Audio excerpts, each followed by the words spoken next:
So this is going to be an unusual one now. So what we're going to do is we're just going to do a one card reading. So what I want you to do is an exercise, and then we're going to do a question, or we're going to do an actual reading. So the first thing I want you to do is literally to shuffle your deck. You're not going to ask a question or anything. Pick a card and look at that card. And I want you to imagine staring at whatever card that this is just a television or a DVD or a film or something on pause. So this is just it on pause, and that when you press the play button, this picture is going to move, okay? So all of these are frozen at the moment, frozen in time. So what I want you to do is then, when I say play, is I want you to unfreeze the image and make it move. So in your mind, what is going to happen next in this scene, okay? So for this situation, if I press the play button, okay, I'm hearing crying coming from this person. I'm seeing this person going off to console that person, walking off into the distance to console that person. And I'm seeing this person turning back towards the camera or back towards us this way and going, oh, for crying out loud, he's always like this. Okay, so from that, I'm getting a lot of information from it.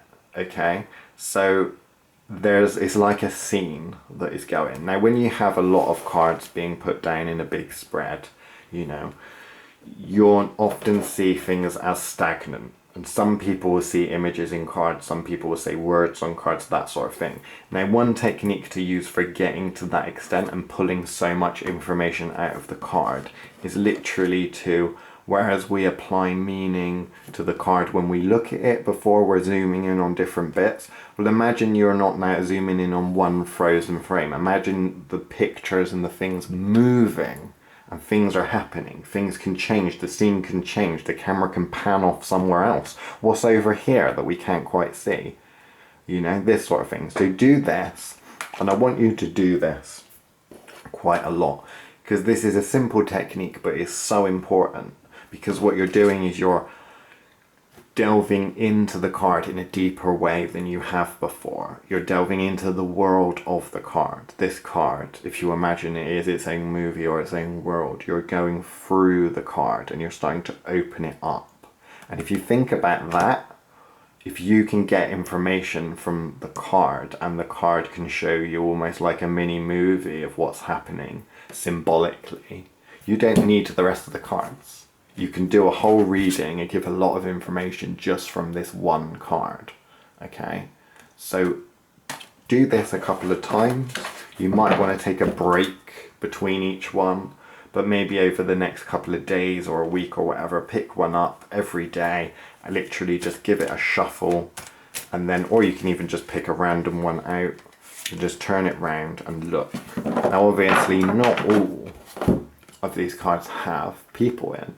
So in terms of this, what is this? What am I going to see? So if this is a freeze frame and I press the play button, what is going to happen now?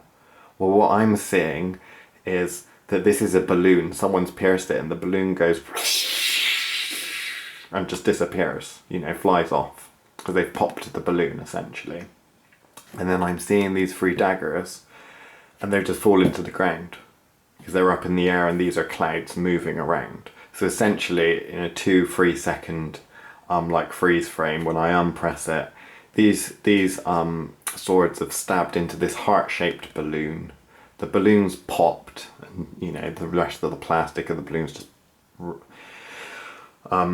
spun off in some direction. The clouds are moving behind, and all of these swords are going straight down. Where are they going now? I'm following the frame down here. So imagine they're falling down. I'm seeing them just getting buried straight in, 1, 2, 3, into some sand. Okay? So they're into some sand now. And they're just stood up like a little white picket fence. 1, 2, 3. Okay? So that's just random images that are coming to that. Now, I'm not applying any meaning to them, but if you applied meaning, if the client asked you a question and you picked this card and that's what you saw, what could that symbolize? what could the fact that this balloon popping in destruction and then things go falling down symbolizing if you applied it to a question? Okay, so do that exercise a couple of times. What I'm going to do now is what I want you to do eventually after you've done that, which is I want you to apply a question. Okay, so make up a question, doesn't matter what it is. And then I want you to just do a one card reading, but instead of reading into the card, have that card be like a scene.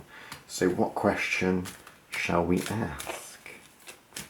Okay, what question shall we ask? Or what question are you going to ask? Could be anything. I'm going to ask about a secret. I'm going to ask, what is someone not telling me that I know that I'm going to meet this week? Someone this week is going to have a secret that they don't want me to know or anyone to know, and I want to know what it is. I'm going to ask the cards, what is the person's secret that I'm going to meet this week? Now again, in terms of how you pick your cards, one just fell out for me. So again, we've talked about what happens when cards fall out. Are we just going to pick them up and put them to the side? Are we going to read them? Blah, blah, blah, blah. What is it that we're going to do? Are we going to use that as a, okay, that signifies what the question was. So a signifier card, if it falls out, it might say, you know, oh, well, I might look at it and think, well, that kind of sums up my question, actually. And I might put that at the head to say what sums up my question. Now, in this situation, I'm just going to pick it up and take it as a sign that I'm going to read it. So in terms of what is this secret that someone's got this week, and what the secret is that they have is that they enjoy some rather kinky extracurricular activities in the bedroom that revolves around whips and chains.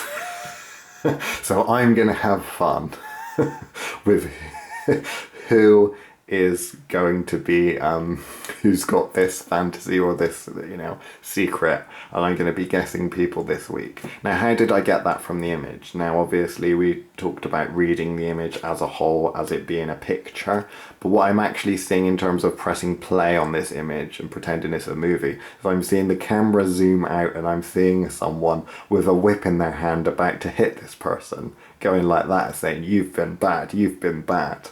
And then that person's there is like, oh, I'm sorry, I'm sorry. So they're hanging upside down and someone's torturing them at the end of the day, and they're quite happy. This is quite a happy person. He's not that unhappy. I mean, he's being hung upside down, so he's gone a bit red in the face because of the blood flow. But at the end of the day, yeah, this isn't anything to worry about. It's just someone with a bit of a fetish.